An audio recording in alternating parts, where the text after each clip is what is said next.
if we don't know who we are in this world, then we move through it with blinders. This is an experiment, and we both lean heavily into the experiment. It's not you find human design and everything changes. It's a guide and a tool. What does the deconditioning journey look like? It can be rough. It can be scary. There are some things that come through in a totally different way where you're like, oh, and it's lifelong. And it's lifelong. Welcome to the first episode of our incredibly in-the-moment human design podcast. I'm Amanda Horvath, and I am here with Brenda Gregory. Oh. We are both Splenic Projectors, and the way that this podcast has really come about has been such a magical expression of both of ourselves, and I think we just need to start by telling you how it got started. So, do you remember the first time that we threw out the idea that we should start a podcast? Yes, I do. Okay, kick it off. I was on an airplane after I had thrown a huge emotional fit because I was a projector. I am a projector. Exhausted, absolutely exhausted, pushed way past.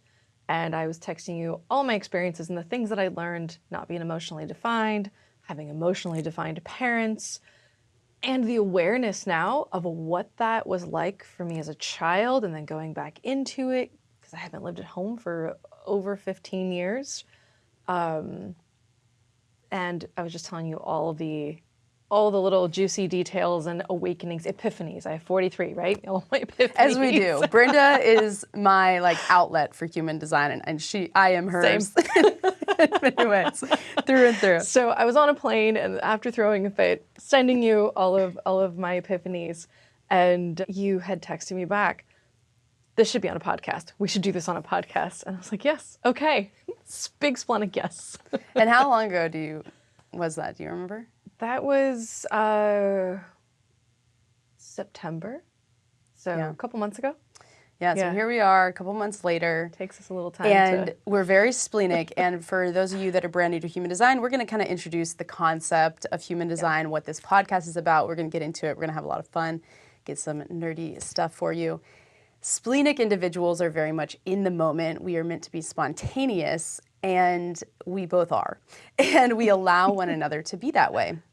And so we've kind of gotten into a rhythm where every 2 weeks we meet, and sometimes every 2 weeks it's like, nope, we're not going to meet because it's a splenic moment and we can't meet. And there's been multiple times where we're going to start this podcast. Well, today we decided to start the podcast, and we're going to do an interview later today. And as things go, we all operate, we very much live our design in every way, not just mentally, but also fully embodiment. And a couple of weeks back, I got invited to go meet up with a few creators. And at that event, I ended up meeting Matt. Shout out to Matt, who has this epic studio. And in a very in-the-moment kind of fashion, he invited me to the studio this morning, and we were supposed to do our podcast later, and I just threw out the idea, hey, why don't we do it in your studio? And he was super down with it. So here we are in this magical moment, recording this podcast, and could not be more excited about it. Yes. So we really want to kick off first and foremost by giving you a little bit of background on who both of us are. So why don't you kick us off with a brief introduction to who is Brenda Gregory? Yes, I mean, that's a good question. Sometimes I know, sometimes I don't know. I'm not defined G, so I'm anyone and everyone. No, I am started my health journey, because I think this all kicks off with really my health journey as a functional medicine nutritionist. So I practice with all different kinds. I was seeing autoimmune conditions and digestive issues, just everything, and loved still, and loved what I was doing. But I was finding that although people were getting healthier and feeling better, they would come back to me 6 months, a year later and say, I've done all the things that I learned to do, and my symptoms return and I'm not feeling very well. And that kicked off the emotional side of things, so learning to understand what we carry in our nervous systems and how to start to kind of release that for true physical healing. So this all started with, the body and the motion, body-mind connection.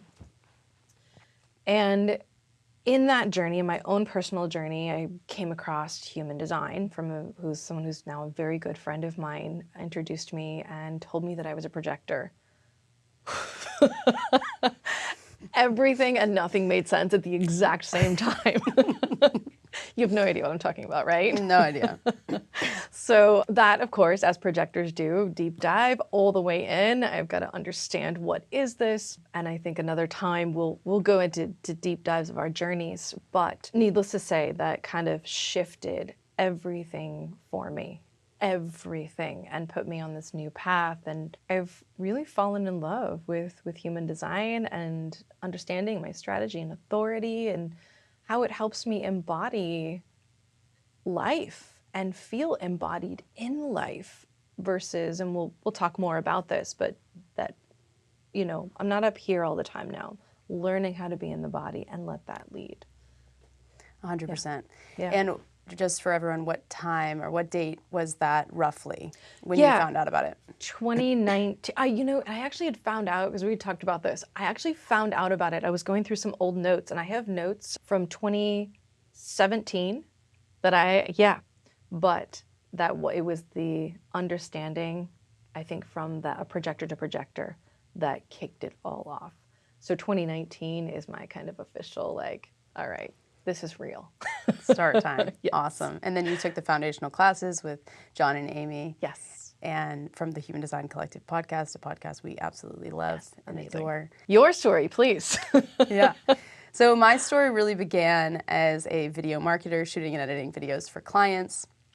I come from an entrepreneurial family, and getting out of college, I was living in LA. I did not want to live in like proper LA and work in the film industry. I knew that I wasn't a cog in the wheel kind of person, and Hollywood very much felt like a cog in the wheel kind of job, which, coming to find out later, being a projector, it totally makes sense because I'm not a generator. I'm not meant to stand on set for 15-hour days. It doesn't matter how much I like it, which I did not. So I decided instead to live at the beach and become an entrepreneur shooting and editing videos for clients. Fell in love with it, loved working with entrepreneurs. Then Austin, the city that I was raised in, started blowing up, and this was pre-2020 blowing up. This was like 2015. I felt an energy, and I was just called back to Austin. Then kind of became a big fish in a little pond, ended up landing some pretty big clients here in Austin, and very quickly realized this is not the dream. Like, I have landed dream clients and something feels off. And I was living in a very bitter state. So as a projector, when we're not recognized for the gifts and talents that we have, there's this bitterness that comes up that is so incredibly ugly. It's just hideous. And I look back at those moments, and I feel for the clients that I had at this moment in time, and very much take full responsibility for my own bitterness. But it kind of gave me an awareness that I don't really want to be doing this anymore. I really want to pivot. I want to have a free lifestyle. I want to be able to wake up in the morning and follow what my body wanted to do that day. That was my dream, you know?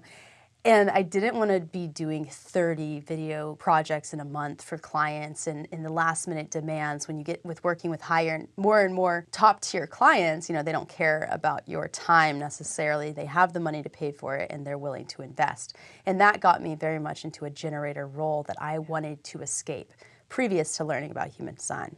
I was a big fan of Amy Porterfield, Online Marketing Made Easy podcast, fantastic podcast as well.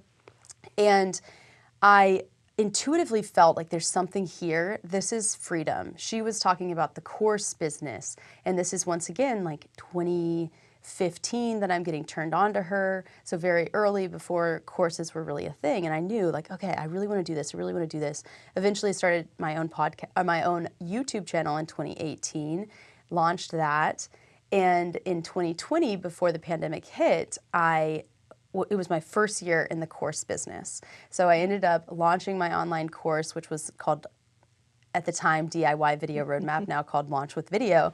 And it, taught business owners how to do it themselves instead of me actually being the one shooting and editing for clients. That time. Little did we know what would happen in 2020, right? When the pandemic hit, I would have been completely out of a job. And it was very much, in retrospect, a splenic hit that occurred because we're both splenic authority. That means that we have a very strong sense of intuition that comes almost like a whisper. I was told to leave LA, I was told to move to Austin, and that kicked off this whole journey of moving towards having an online course business.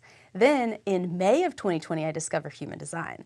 And I watched one video, and it was Raquel Reyna's video. She's amazing. We're gonna pull her on this podcast. So amazing.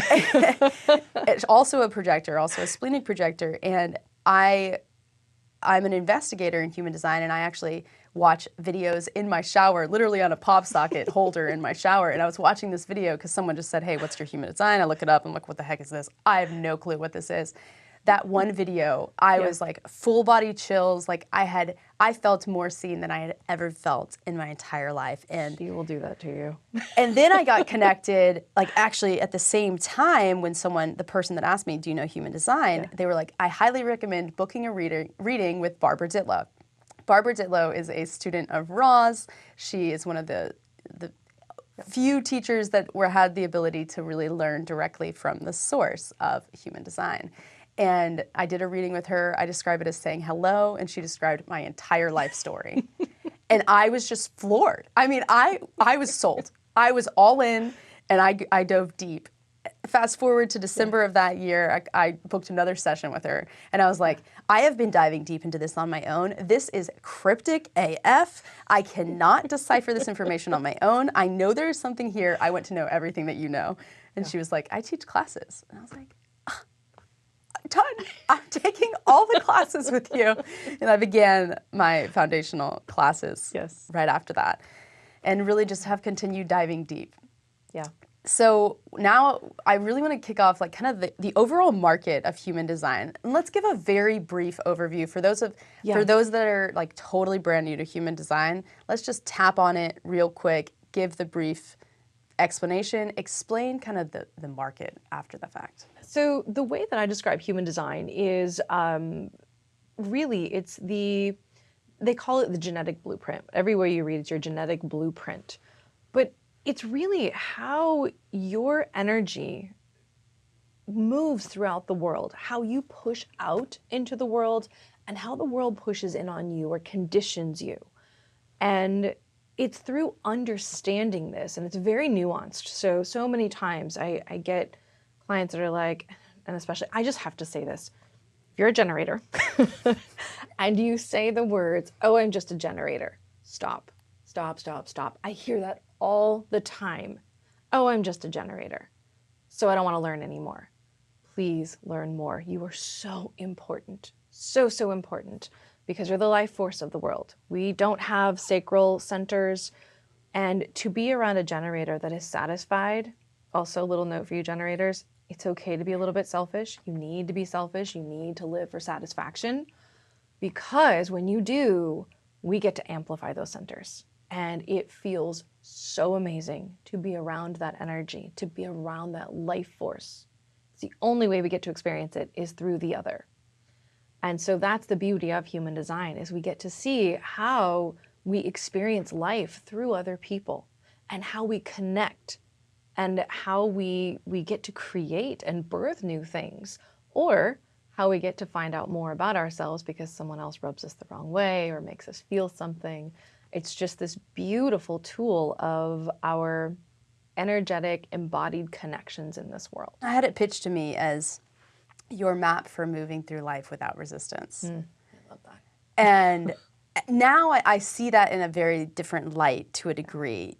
You have choice to move through life with resistance, and sometimes we choose it. Yeah. But you also can learn how to not push the river upstream and how to flow downstream with it, and to really allow the magic to unfold by really learning how to tap into our unique connection to God, source, universe, whatever, everyone, put your word here that everyone wants to say, their politically correct term. I resonate with God, being Christian and whatnot, growing up. Spirit, universe. Spirit, yeah. Like I grew up religious Christian missionary family, and as a child really resonated with the Holy Spirit concept. Yeah. This spirit that whispers to you. And then what I find out my authority is a voice that whispers to you. Hello, splenic authority. Okay, I see you. So this map is essentially, when you discover it, it's all based on the time that you're born. You look up the time that you're born, it spits out this chart. You're like, I have no idea what the heck I'm looking at. You look up in whatever platform that you're interested in, whether it's reading blogs, listening to podcasts, watching YouTube videos, you find out what your type is. Yes. And then at some point, you also learn strategy and authority, which is really how we connect to that whatever it is outside of us that is guiding us. We learn a formula for moving through life and specifically around making decisions. Now, what ends up happening is you get into human design, you learn about strategy and authority, you learn about type, and then that's all you freaking can find online. The information is horrible. It is only recently coming to the surface. As a beginner, I will say, there's a lot of great resources out there, but some of it is being held behind lock and key with the way that this information has been disseminated in the world. Yeah. And so we want to touch upon kind of the current market of human design and where we really see ourselves kind of playing a role in that with this podcast. Yeah. So very brief intro into the origin story. Let's go there. Let's freak people out from the beginning. This is a system that was downloaded over 7 days by a man named 𝐸𝐻. He had a name previous to this download. Yes. If you're into human design and you're in the world, you just know him as Ra. That's it. Right. He has, he was very human. He was someone that had not necessarily a good background, very disconnected from the world, very individual, probably had a lot of his own stuff that he was working with. Yeah. Essentially, the story is that a voice came in. He downloaded this information over 7 days. It was the combination of the 𝐸, astrology, DNA, and the Kabbalah. The Kabbalah. Yeah. It's both esoteric, it's exoteric. Yeah. Anything else you'd like to add? Yeah, I mean, I'll add a little bit just about the neutrino piece of it. Yes, please. So just understanding, he called these like design crystals they're fractals essentially in pieces of, he called them crystals because he didn't know how else to explain them, right? They're not actual crystals, but they're this is the way that I read it anyway. So if I'm incorrect, I'm incorrect. Sorry. This is my little 3-6 here. But, it really, the way that, and I'll put it in the way that I see it so that I can put it out there that way. So the way that I read it is that, neutrinos are denseless, massless packets of information. They travel faster than the speed of light. These are a real thing, right? There's something called ice cube in the Arctic, and it's below ground, and they are actually capturing neutrinos. They have captured neutrino energy from 400 billion light years away. This is amazing. Also, something about me, super quantum science nerd. I love it, and I think the science piece of this is really important because we get lost out in the weeds of the esoteric, which is a real thing, but there's also science based to it. So I think as we go along, that's gonna be part of my goal, is to bring some of that science in so it doesn't seem so scary, we can understand it. Anyway, the neutrinos coming in, we are surrounded by them all the time. And there is the programming that happens through the neutrinos, which is your design side, your unconscious or subconscious side, and more how others are going to see you. So that happens at 6 months in utero. So the neutrinos coming through, that's the whole astral plane here, are programming your DNA. And just a quick note on that. So the neutrino stream is essentially particles coming off the sun, right? Sun and other planets. And other planets. Yes, but 70% is the sun. 70% of the sun, and it is streaming through all matter on Earth. Yes. And each neutrino, because it moves through matter, it doesn't stick. It will take on the energy of that matter, being the planet, and impact us in a different way. And so I just wanted to add that. Perfect. That's the scientific part of it.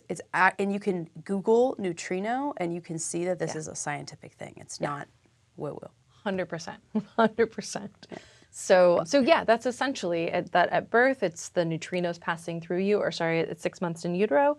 Then your personality side, which if you look at your chart is the black, all the black lines, the whole black column. Those are the neutrinos going through at the time of birth, at the moment of birth. So that is more the personality side and how you will see yourself moving throughout this world. So there is, you know, we can go like way deep, which we're not going to. We're doing brief. We will in the future. Yeah, very hard for me not to, because I just like to go in. But we'll, you know, we can get in the future more into the depth of like the actual origins and really understanding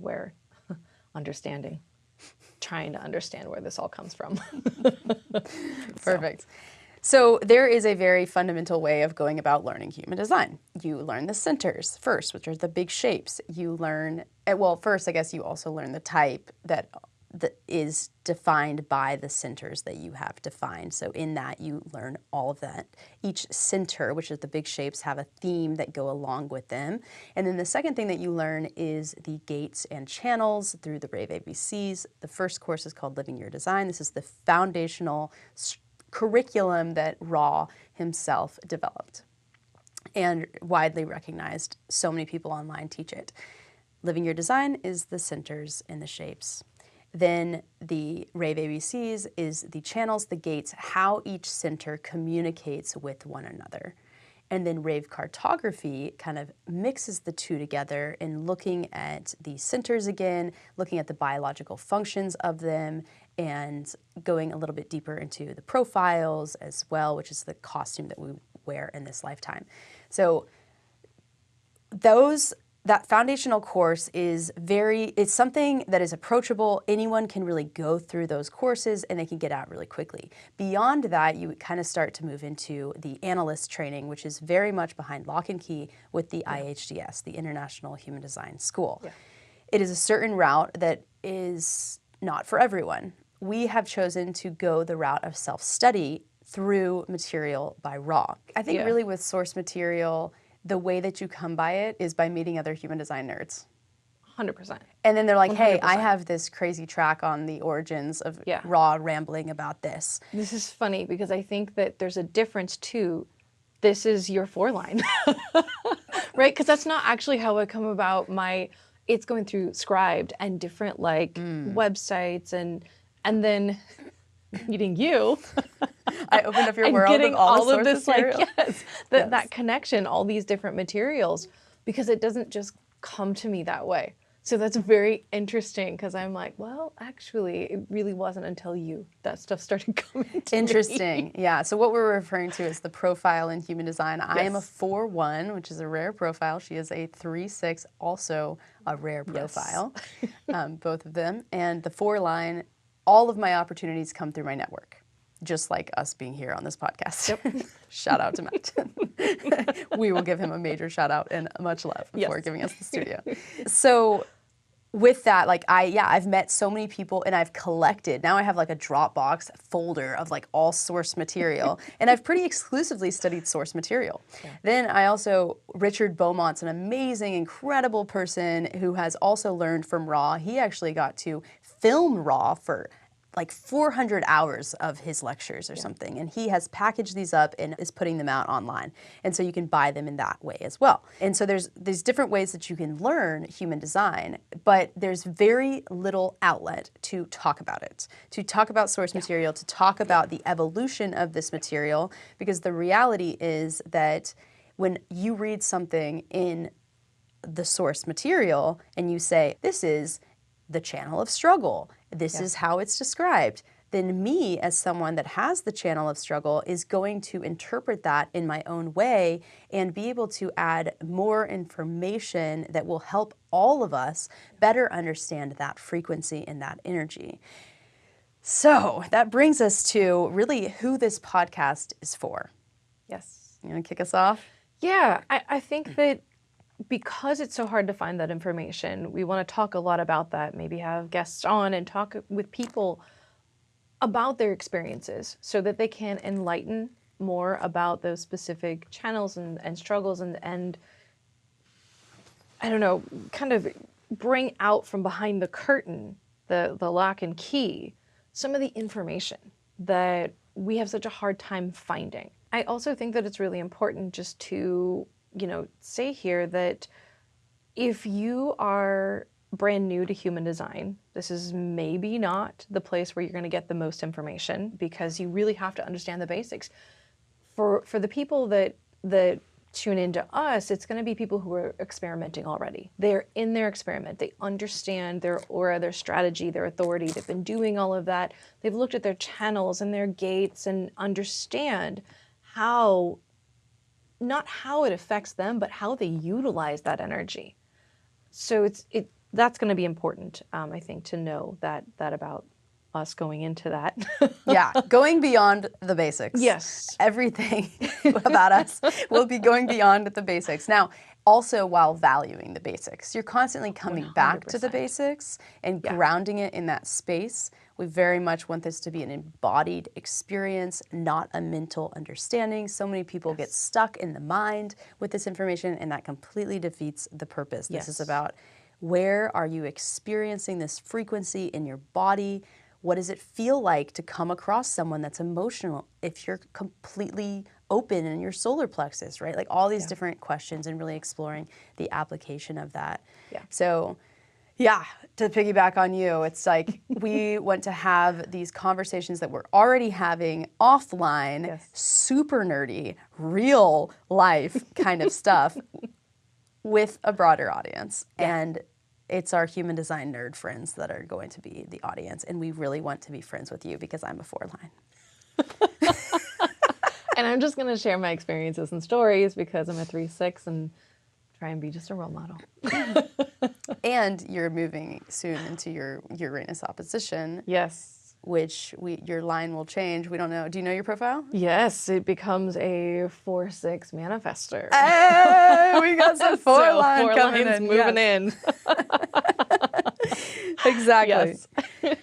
All right, so now we want to kind of pivot into the focus of our content, which we kind of briefly mentioned upon, but I want to dive deeper into this concept of embodiment. Yeah, I think I'll say, as much as I love human design, and I think that it's really important, the gene keys have really brought me a lot of help with the embodiment. So really learning my profile has been very helpful, really learning, of course, strategy, authority, and the aura, being a projector. But I really love Richard Rudd's work in the gene keys, being able to read about each individual. And I like the little paths that he's set up. I think they're really beautiful. And to be able to sit in and embody the frequencies, the shadow frequencies. So blending this with the strategy and the authority. So understanding, okay, whoa, I'm in my shadow frequency right now. My main is worry. I'm worrying right now. To be able to sit in that, to get the clarity to hear my splenic answer of this is what needs to happen. Here are the ideas coming through with my open head. There's too many of them, but all of them coming through, and then to be able to sit and hear that splenic authority. So I think that it's not just, it's getting out of that head, getting into the body, and really starting to feel and utilize that strategy authority. And like I said, I think the gene keys are a great way to kind of bring that in, understand those different frequencies that are a part of you, and accept those shadows that are a part of you, to be able to really truly accept that, understand that it's a part of your DNA. There's no changing it. You can't run from it. But when you can sit in it, embrace it as this like beautiful red flag, little fire starting, and say, okay, I'm worried right now. I'm going to face this fear. Then the clarity comes and the decisions can be made. Absolutely. Yeah. Really being in the body, feeling the frequency, not just understanding the information logically, but it's truly, whenever I've started doing readings with people for a little while now, and I always like to remind them, like, don't get trapped in the mind. You can see the chart and you can see this one gate that you have that's conscious, that you apparently have, and you can make up reasons for why you need to be the way that you are. And that is completely point, like that defeats the purpose Yeah. of human design. This is an experiment, and we both lean heavily into the experiment. We were actually listening to the original Human Design Collective podcast intro episode, so shout out to them. We're going to weave in all our community here. Amy said this in the podcast, which we loved. You can get just as much out of human design by doing it wrong as you can by doing it right. Yes. And that's so freaking true. Yes. You may get more out of it doing it wrong. Because that's where you feel the resistance, right? That's where it comes in when you're not living that design. And it's not a dogma. It's not a religion. It's not it has to be this way. My 3-6 profile experience may feel very different from someone else's, right? It may be very different. Our circumstances in life are different. Our conditioning is different growing up. Our families, everything is different. It's all very individual. And I think that needs to be made very clear that just because you have the similar origin, we're both projectors, we have very different life experiences, very different ways of looking at life. We have a lot of similarities, which is great. But it's when you encounter that resistance, that's where you get to lean into the strategy and authority to try and make it easier. But when you hold it as a dogma and say, I have to be this way because I'm a projector, that actually just came through for me not too long ago. I'm a projector, I'm tired. I kept saying that, and that became a story I was telling myself over the last few years. You've been living like a generator, you're tired, you're tired. And it came through not too long ago. You're not tired. You're not tired. You spent this last year changing your business model, making it so that it was easier for you to work a few, I did change it. So I'm working 4 or 5 hours a day, a few days a week. And then the other days are still work, but they're creativity and, the fun stuff. This stuff, right? This is work, but it's fun. It's not work. Yeah, absolutely. Yeah. The life side of it, pulling in life. Yeah. What does the deconditioning journey look like? Yeah. Oh, it can be rough. It can be scary. And it's lifelong. It's not you find human design and everything changes. It's a guide and a tool. Sorry. Should you choose to accept it. So essentially it's like you want to take the red pill or the blue pill. Yeah. And it is a little bit scary in that once you take it, there's no going back. Yeah. We've both had moments where it's like, oh my gosh, like the world that I'm looking at, it's almost like there's this concept of no choice within the world of human design. And the no choice really is that you don't choose necessarily the design that you have in this lifetime. But what you get to choose is the awareness piece that once you understand human design, you can then dive into it and say, okay, I'm finding myself in this moment in time. As an open ego individual or undefined ego, it's like, am I trying to prove myself? And you can feel in your body the pull by that frequency of those around you to inflate the ego, to be better than you are, to build up the self-esteem, and to let go of acting upon it after however many years of acting upon it looks and feels so uncomfortable. Yes. Because your entire life experience has been built around proving yourself. I'll say, just to speak to that proving yourself, I grew up with a mother with a defined ego. So, there was that, and also the 2551, so the shock, and it's intense. 2551 is intense. What did I do? I married someone with defined ego in 2551. Very comfortable. It's what my body knew. I was just telling my friend this yesterday. We were talking about it because I talk about human design all the time. It's wonderful. Which is why we're starting a podcast. Exactly. Really, this is just for us. You guys get something out of it, great. But so that ego piece of it, I'm undefined ego, and I find myself with my husband. I remember times I did this growing up with my mom, but he will dive in. He has something to prove. He will dig in, and there is something to prove, and that's correct for him. And it's healthy yes, for him. But it's not for me. Mm-hmm. But I will fight. I will amplify that, and I will dig my heels in and say, it's my way. It's going to be this way. This is how I'm going to do it, and I'm right. You are wrong. Where normally with somebody else, I would just, okay, you're right, no problem, you're right. So it's that conditioning of like, how do I, in that moment when I'm amplifying that, let go and say, I actually have nothing to prove here. Nothing to prove. He's got something to prove. You know what? You're right. You're right. You're right diffuses something. He'll deny it, but it diffuses something so quickly. So quickly. You're right. Yep. Doesn't hurt me to be wrong. Mm-hmm. And to recognize that when you take that action, you are moving more towards success versus bitterness. Exactly. And yeah, these are the nuances that we really want to explore in this podcast. Yes. And we want to go deep. We want to hear from other people that are doing this at the level of embodiment, not just mental. Yes. And sure, we'll have mental conversations about what that one channel is because we value source information. We value looking at what does the traditional ''𝐿 say about this, and what is the rave ''𝐿 and all of that nerdiness as well. I think it's important. Yeah, the concepts, right? We have to understand the concepts, but how do you embody that concept? What does that look like for you? Also, how does that change, right? You embody it one way and start to feel it, but then as you decondition, all of a sudden there are some things that come through in a totally different way where you're like, oh, that's what this is. There's freedom around this now, and actually I embody this channel or embody this gate in a whole different way. 100%. Yeah. Okay, so we've talked about, really who this podcast is for, what our focus is, or how we want to go about it. We want to talk about some intentions that we have for this podcast, our vision for this podcast, and both of us have innocence motivation. We are checking ourselves, making sure we're not doing this from a place of proving ourselves. We're not doing this from a place of having ulterior motives or anything like that.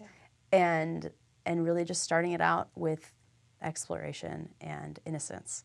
Some of our values, let's talk about the first one, honesty and authenticity, right? It's everything. It's everything. I'll say coming from that 3-6, that, the martyr role model, my whole life is about being authentic and honest. But the way that I'm going to come across to people and get across to people, whoever I'm for, is to have that authenticity. Because the moment I stop being authentic is the moment everything stops. Everything stops. And so that it's really important. And then this honesty, like, I'm designed to fail. Not really. I'm designed to learn from failures. That's taken me a long time to learn. But I'm designed to learn through failure. So if I'm not honest about it, if I have ego or pride around failing, then that becomes a block for me, and I don't get my message across either. So, for me personally, it's important, and my viewpoint is personal. So everything's going to feel, I apologize if this comes off as egotistical, not trying to be. We're both personal. We're both personal, both innocent, both personal. So it's speaking, though, from our viewpoint, from each our own viewpoint, and more is going to come across that way. So it's very important for me personally that everything is authentic and honest. I don't want to hide anything. Yeah. And in that, also being very vulnerable and honest of, we aren't sure about this element of it. Yeah. We don't want to be the experts. Yes. We are not the experts. Exactly. And we are more than aware that the more that we learn, we are not the experts. Yes. And to instead pull on others who do have the most expertise that you can possibly have on this planet right now, because this information has only been around for a limited number of years, because the source of this information, Ra Uru Hu, has died, there are only a few that are secondary sources that we really value their insights. And so we really want to be pulling those individuals on and asking them questions and getting their perspectives, and hopefully they'll be willing to join us on this endeavor. We'll see. Once again, innocence motivation. Yeah. Whatever. If it doesn't happen, we'll explore with awesome people in our everyday life as well. We do believe as well that everyone is an expert in their own design, in that when you look at a frequency, and you read the cryptic source material, we will have an interpretation of it, but if we don't have that frequency operating through us, it's almost like a radio. If you look at a radio and you're dialing into certain frequencies, you get crystal clear signal in that frequency. Well, when you don't have it in your chart, it doesn't mean that you don't have access to it, but it means that you don't have consistent access to it. Yes. One of the things that I love that the Black Book said was that and it very much stressed, which the Black Book was the original book that was written, the first book that was written about human design, which we both recently dove into, based on Karen Curry Parker's suggestion. So thank you, Karen, for that suggestion, is that we are not our charts. We are, like, our charts never exist other than the time that you were born. And even when you are born, you're suddenly surrounded by other people. And so even in the moment that you're born, you don't have an experience purely of self. There are always planets moving in the sky, which are always changing the experience of self. There are always other people around you that are changing the experience of self. And so what happens is we have these perceptions of what this gate is, what this channel is, but in reality, I don't have 4323. I have 43, and 43 is very different than 4323. Yes. Right? Or any of them. Yes. And it's going to be very different versus in my conscious sun versus, you know, where it's my Mercury. Yes, exactly. So the experience of it is very different. Exactly. Very different. And to say that you're wrong, we're just annoyed. Yeah. We're just annoyed. We're triggered by it, and that's okay. You know, it's okay. But when you approach this information in a certain way, that is the lens in which we want to come to it with. Yeah. And if you align with that, like, we are so excited to go on this journey with you. Yes. Send this out to your nerdy human design friends. Get excited. Subscribe. Get ready to watch more. Please comment. Please do. We want to know you. We There's want to know your stories. Or bad. No good or bad. Exactly. Just comment. Just experience. Yes. My personal goal, and I think we share this, is to have people here who are ready, they're in their experiment, but are ready to really find their autonomy, to find their sovereignty. Because if we don't know who we are in this world, we don't know how we truly embody and experience this world, then we move through it with blinders, we move through it with frustration, with anger, with bitterness, and we don't really understand why. And so I think that's the embodiment piece of it is so important, but it's really important to understand you. When you understand you, then you're not as triggered by the other. Mm-hmm. Then you can have an appreciation for the other. And the magic and the medicine that we all bring to this world. We're all needed. We are all needed. And we all bring something unique. And I think that once that's been the greatest thing of human design for me, is to actually, you know, I can say that in theory, but to actually start to live and embody and feel myself. And then look at the other and understand that they're on their own journey. And just accept and love. And celebrate. And celebrate, yes. Yes. Self-love. Yes. That is the end game of this. Self-love, and therefore love of others as well. My husband, who is very, not necessarily deep diving into human design, when I came, he has no option but to be at this point, right? Like, via me. He says, I'm so grateful for you getting into human design because I feel like I can truly be myself and not be made wrong for it when the world makes him wrong for it. Yes. So that's a great ending note. It's about loving ourselves. It's about loving others. It's about looking at others and saying, wow, they're incredible. They can do what they're doing. I don't have to do it. Yeah, exactly. Because I ain't got nothing to prove. Perfect. All right, well, thanks for watching. Once we have a new video up, we will definitely put it up on the screen for you to watch next. Stay tuned, subscribe, comment below. We love you.